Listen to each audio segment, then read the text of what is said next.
Praise the lord everyone. ఈరోజు నేను మాట్లాడాలనుకుంటున్న విషయం ఏంటంటే, దేవుడు మనకు అన్నీ ఇచ్చాడు. కృపను, తన ప్రేమని మనకి చాలా ఉచితంగా ఇచ్చేశాడు.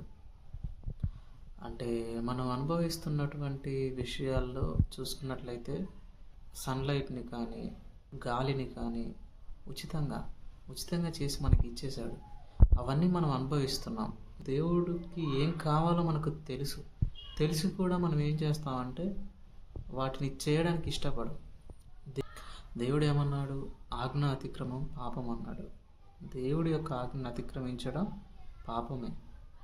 మనం ఆయన ఆజ్ఞల్ని గైకొనకుండా, ఆయన ఆజ్ఞల్ని పాటించకుండానే మనం ఇంకా ఎక్స్పెక్ట్ చేస్తూ ఉంటాం దేవుని దగ్గర నుండి. మనకు అది కావాలి, ఇది కావాలి, ఇంకా ఏదేదో ఆయన ఇచ్చిన వాటికంటే ఇంకా ఎక్కువ కావాలని ఆశిస్తూ ఉంటాం. కానీ ఎప్పుడు కూడా మన దేవుడి మనసు ఏంటి, దేవుడికి ఏం కావాలి, దేవుడికి ఏది ఇష్టం అనేది మనం ఎప్పుడు ఆలోచించాం.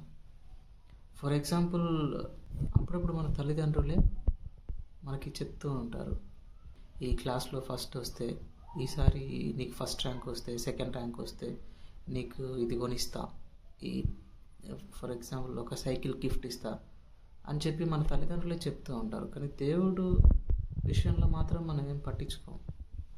దేవుడి విషయంలో మాత్రం మనం చాలా గ్రాంటెడ్గా తీసుకుంటాం దేవుణ్ణి. మనం ఏం చేసినా సరే, మనం ఎన్ని పాపాలు చేసినా సరే, దేవుడు మాత్రం మనల్ని ఆశీర్వదిస్తూనే ఉండాలి అని ఎక్స్పెక్ట్ చేస్తూ ఉంటాం. నిజం చెప్పాలంటే మనం ఎన్ని పాపాలు చేసినా సరే దేవుడు క్షమించడానికి రెడీగా ఉన్నాడు. కానీ ఈరోజు మనం ఆ పాపాల నిమిత్తం పశ్చాత్తాపడి రిపెంటెన్స్ అనేది మనలో నిజంగా వస్తే దేవుడు క్షమించడానికి రెడీగా ఉన్నాడు. దేవుడు మనల్ని క్షమిస్తాడు. ఆయన ఆజ్ఞల్ని మనం అనుసరిస్తూ నడిస్తే దేవుడు మనకి కొత్త జీవితాన్ని ఇస్తాడు, కొత్త ఆశీర్వాదాలను ఇవ్వడానికి కూడా రెడీగా ఉన్నాడు. ఒక్కసారి దేవుడు మనసు ఏంటో మనకు తెలుసు. మనలో ఉన్న ఆత్మ అనేది మనకి ఎప్పటికప్పుడు పాపాలని చేయకుండా మనల్ని గద్దిస్తూనే ఉంటుంది. ఆ పరిశుద్ధాత్మ మాట విని మన దేవుడి వైపు మళ్ళితే దేవుడిచ్చే మేలుని మనం ఊహించలేం.